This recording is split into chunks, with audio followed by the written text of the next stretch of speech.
చాలా వరకు చేసుకోవాలి.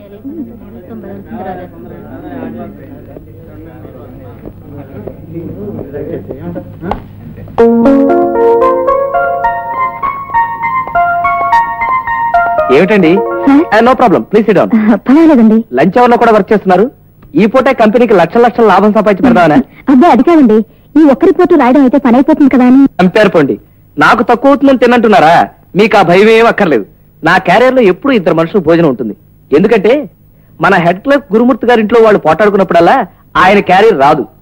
అలాంటప్పుడు నా రూమ్ ముందు నిలబడి భవతి భిక్షాందేహి అంటూ దరిద్ర మొహం పెట్టుకుని నిలబడతానండి. నేను రమ్మని పిలిచాను అనుకోండి, నాకు కూడా మిగల్చకుండా తినేస్తుంటానండి. నవ్వేశారా? రండి భోజనం చేద్దాం. రండి. నువ్వు వెళ్ళవా? అదేంటి మీరు వడ్డిస్తున్నారు? నేను వడ్డిస్తాను, కూర్చోండి. పర్వాలేదండి, నేను వడ్డిస్తాను. Thank you.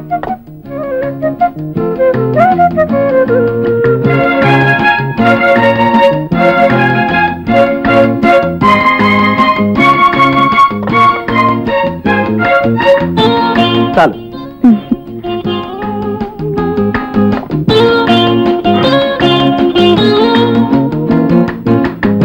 హోటల్ నుంచి క్యారియర్ తెప్పిస్తున్నారు. మీ ఇంట్లో మీ వాళ్ళు? మా వాళ్ళు ఎవరు లేరండి, నేను బ్రహ్మచారిని. సత్రం కూడు మఠం నిద్ర.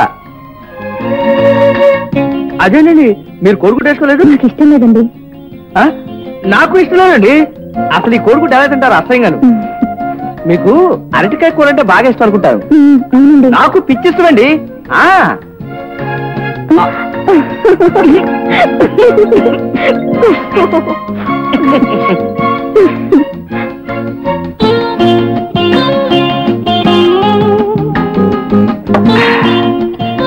మీ ఫాదర్ ఏం చేస్తుంటారండి? మీ పాటికి భోజనం చేసి పడుకుని ఉంటారండి. పడుకోవాలండి, పెద్దవాళ్ళన్న తర్వాత అలసిపోతారు కదా, తప్పకుండా పడుకోవాలి. మా ఫాదర్ పోయారు గాని లేకపోతే ఈ పాటికి ఆయన కూడా భోంచేసి పడుకునేవారండి.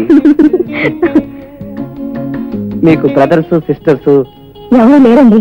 అరే నాకు ఎవరు లేరండి. చాలా తమాషాగా ఉందండి. మీ ఇష్టాలు నా ఇష్టాలు ఒకే రకం, మీ పద్ధతులు నా పద్ధతులు ఒకే రకం. ఇక చాలండి, నా కడుపు నిండిపోయింది. అరే నా కడుపు నిండిపోయింది ఏమిటో, ఇద్దరికి ఒకేసారి ఆకలి తీరడం. పదండి చేయగలుగుకుందాం. భవతి భిక్షాందేహి. దీనానాథలాగా పీసలా పెట్టడం ఎందుకయ్యా? పడిపో గిన్నెల మీద. డాడీ. ఏమ్మా ఆఫీస్ అయిపోయింది, ఎలా ఉంది వర్క్? అబ్బా చాలా బాగుంది డాడీ. మా మేనేజర్ చాలా మంచి ఆయన.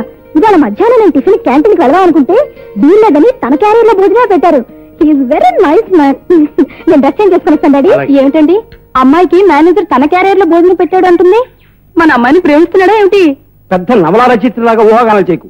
నాకు ఒళ్ళు మళ్ళిందంటే ఒక్కటించుకుంటాను. దాంతో వాటర్ ట్యాంక్ బయటపడి నీళ్ళని బయటకు వచ్చేసినట్టుగా ఏడుస్తూ కూర్చుంటావు.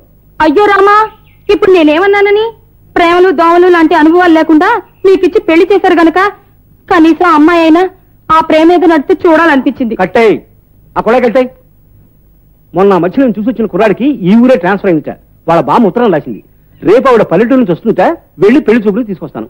అబ్బా ఆ అబ్బాయిని చూడాలని ఉందండి. నువ్వు ఏ అబ్బాయిని చూసి ముచ్చటపడ్డా ఈ జన్మకి నీకు నేనే మొగుణ్ణి. పిచ్చి పిచ్చిగా వాగేవంటే ఏడవడానికి కళ్ళలో నీళ్లు లేకుండా చేస్తాను. Be careful. For more updates, like, comment, subscribe to our channel. Hey darlings, గంటని click చేయడం మర్చిపోకండి.